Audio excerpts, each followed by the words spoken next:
This video contains analysis and commentary on the art of war by Sun Tzu, specifically Chapter 7, Maneuvering. The discussion is presented for educational and intellectual purposes, focusing on historical military philosophy and strategic theory. The content does not promote violence, harm, or unethical behavior. Today, we are tackling a big one, maneuver. We tend to think of it as, well, magic, right? Some kind of artistic genius on the battlefield. But what if I told you it's not art at all? What if it's just a system, something you can actually break down, like a machine, into its core parts? Physics, psychology, even economics. Yeah, that's what we're going to do. Let's get into it. This quote, right here, just nails it. It gets to the heart of the whole puzzle, turning the devious into the direct. Think about that. How on earth do you take the long, tricky, winding road and somehow make it the fastest way to win? And how do you take a total disaster and turn it into an advantage? The answer, and this is the key, isn't some secret magic. It's just mechanics. And that's exactly what this whole explainer is about. We're throwing out the art of war idea for today. Instead, we're going to approach this like engineers. We're looking at the inputs, the outputs, and the systems that make it all work. So no fuzzy, abstract philosophy. We're getting down to the nuts and bolts, the cold, hard science of getting an edge. So here's our roadmap. We've got 5 key systems we're going to break down: the economics of movement, the geometry of deception, the timing of morale, the discipline of restraint, and pulling it all together, the engineering of unity. Each one is a piece of the puzzle, and by the end, you'll see how they all connect. All right, let's start with the absolute basics. Section 1, the economics of movement. You know, you might think moving is simple, just getting your pieces from here to there, but it's so much more than that. We're really talking about the physics of exhaustion. It's about the brutal, unforgiving economics of energy. And check this out. This is where the math gets absolutely brutal. Let's say you try to force march your army 100 li, that's just an old unit of distance, to try and grab an advantage. Guess what? Only 10% of your force is going to make it. 10%. Cut the distance to 50 li, you still lose half your army.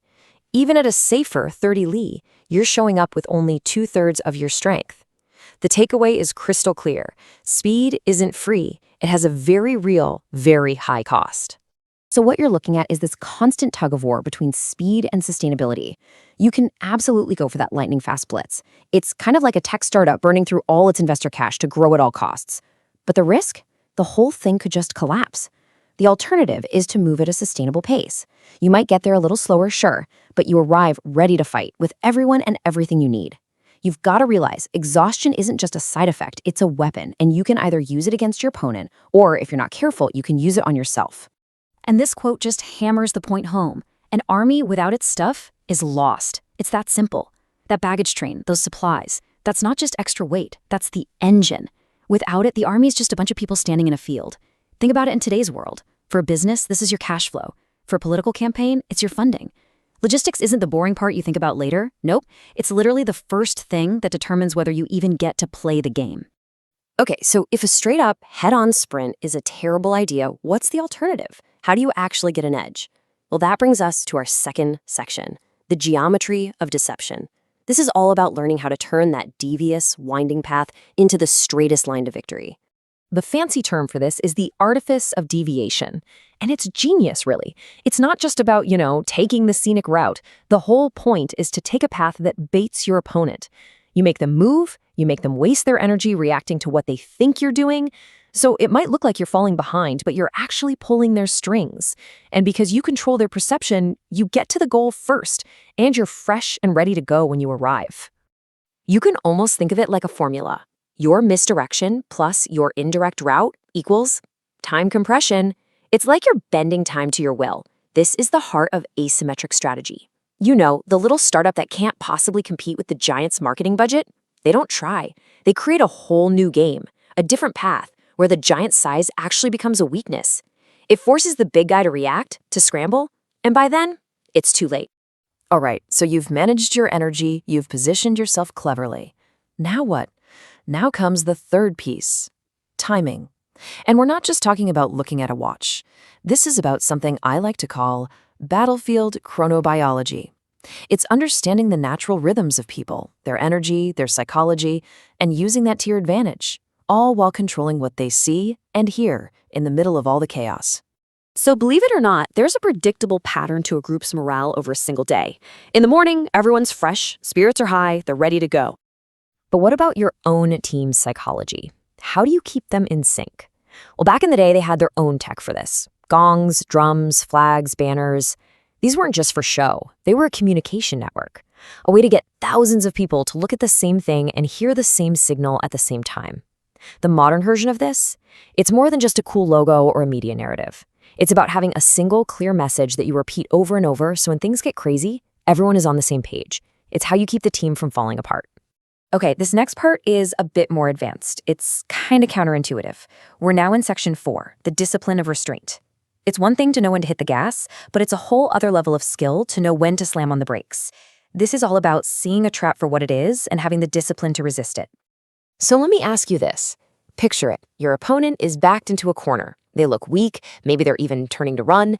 Everything in your gut is screaming, go, finish them, right? It feels like the knockout punch. Well, the master strategist says no. Absolutely not. The rule is, when you've got an enemy surrounded, you always leave them an exit. Always. Why would you do that? Simple. An enemy with no way out has nothing left to lose. They become a cornered animal, dangerously unpredictable, and they will fight with a terrifying kind of desperation. If you give them an escape route, you can actually guide their behavior. But if you trap them completely, you're just unleashing a kind of chaos that you have zero control over. And this idea of restraint pops up everywhere. You don't chase an enemy that's only pretending to run, that's bait. You don't pick a fight with people when their spirits are high and they're spoiling for a fight. And you certainly don't attack uphill. Every single one of these rules is about one thing: risk management. It's about being smart enough to see when the potential reward just isn't worth the risk. It's strategy driven by a cool head, not a hot one. And that brings us to our last section, number 5, the one that pulls this all together, the engineering of unity. So you've got all these brilliant, complex ideas. How do you get a whole group of people to actually do them perfectly when the pressure is on?